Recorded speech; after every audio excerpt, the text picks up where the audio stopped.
জয়পুরহাট সদর উপজেলার ভুটিয়াপাড়া সীমান্ত দিয়ে আবারও ভারত থেকে ৩ জনকে বাংলাদেশে পুশিনের চেষ্টা করেছে বিএসএফ।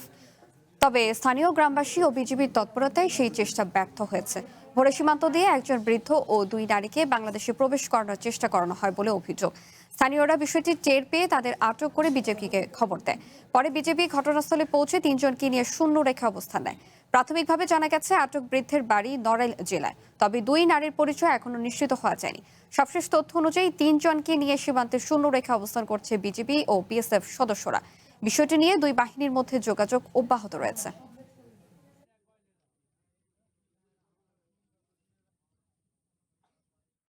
গতকাল রাত 3টার দিকে 5 জনকে পুশিং করার চেষ্টা করছে এবং 2 জন যুবক ছিল, তারা পালিয়ে গেছে এবং 3 জন, একটা বৃদ্ধ আর 2টা মহিলা এখন সীমান্তে জিরো লাইনে আছে। পুশিনের বিষয়ে আরো খবর জানাতে জয়পুরহাট থেকে যুক্ত হচ্ছেন সহকর্মী আল কারিয়া চৌধুরী। কারিয়া, সীমান্তে পুশিনের সর্বশেষ তথ্য কি আছে আপনার কাছে?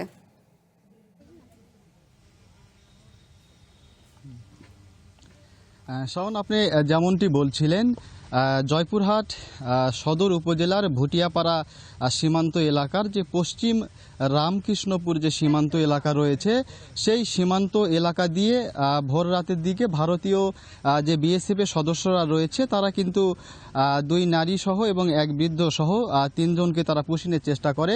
তো বিষয়টি স্থানীয় গ্রামবাসী তারা কিন্তু প্রথমে জানতে পারেন এবং জানার পরে ওই 3 জনকে কিন্তু প্রথমে গ্রামবাসীরা তাদেরকে প্রতিহত করার চেষ্টা করেন এবং বিজিবিকে তারা বিষয়টি জানান। পরে বিজিবি এবং স্থানীয় যে গ্রামবাসীরা রয়েছেন তারা কিন্তু মিলে সেই 3 জনকে আটক করে। আটক করার পরেই কিন্তু ভারত এবং বাংলাদেশের যে শূন্য রেখা রয়েছে সেই শূন্য রেখায় কিন্তু এখন পুশিনের যে 3 জন নাগরিক রয়েছে তাদেরকে নিয়ে কিন্তু অবস্থান করছে। তো এই নিয়ে সকালের দিকে 2 দেশের কমান্ডার পর্যায়ে পতাকা বৈঠক হয়। পতাকা বৈঠকে এখন পর্যন্ত কিন্তু সবশেষ যে সমাধান সেটি হয়নি। তো এ নিয়ে আমরা স্থানীয় যে গ্রামবাসীরা রয়েছে তাদের সঙ্গে কথা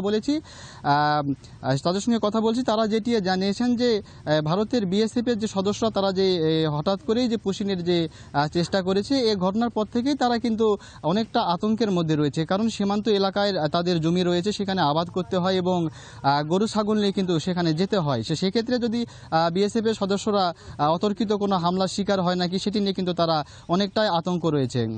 এছাড়া আমরা বিজিবির সঙ্গে কথা বলেছি। বিজিবি যেটি জানিয়েছেন যে এই ঘটনার পর থেকে সীমান্ত এলাকায় বিজিবির সদস্যরা তাদের টহল জোরদার রেখেছে এবং পাশাপাশি যে গোয়েন্দা নজরদারি সেটি কিন্তু বৃদ্ধি করেছেন এবং স্থানীয় গ্রামবাসীদেরকে নিয়ে তারা সবসময় কিন্তু তারা প্রতিহতর চেষ্টা করছে। তো এই ছিল জয়পুরহাট থেকে সীমান্তের পুশিন নিয়ে সবশেষ খবরাখবর। শাওন। কারিয়া, আপনাকে ধন্যবাদ। পুশিনের সবশেষ তথ্য জানছিলাম জয়পুরহাট থেকে।